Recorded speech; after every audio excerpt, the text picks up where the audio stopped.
छोटा है थोड़ा हमारे हाथ में, ये फूल का बेटा है, ठीक है, पूरा फूल नहीं है, ठीक है, फूल का बेटा है ये छोटा सा। अच्छा दिख रहा है? काय आस्था वालों दिखाओ तो सही, दिखाओ जरा बाजू में, और थोड़ा सा पास कर दो तो सबको नजर आ जाएगा, ठीक है। शंख पुष्पी, अपारिजात भी बोला जाता है इसको, ठीक है। हर हर विराजो विराजो। तो एक पुष्प अपन कहते हैं, हमारे भगवान देवादिदेव महादेव को, भगवान शंकर को बड़ा प्रिय है ये पुष्प। अब किसी से पूछा जाए, आप कह रहे हो कि शंकर भगवान को ये नीला फूल, ये शंख पुष्पी भगवान शिव को इतनी प्रिय क्यों है, भगवान शंकर को इतनी प्रियता क्यों है, कोई से पूछे तो वो बताए चाहे ना बताए, पर शिव महापुराण का संवाद कर, कंठ में स्वयं मां जगत जननी ने 10 विद्या में से एक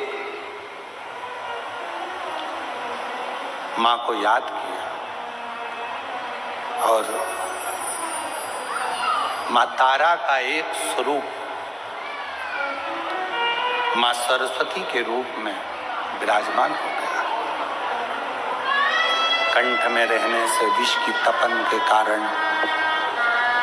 कंठ में रहने से विष की तपन के कारण उनका स्वरूप नीला पड़ गया,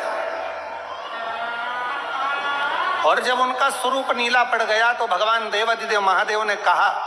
सुनो पार्वती, संसार के लोग, भूमंडल में रहने वाला यदि कोई भी मानव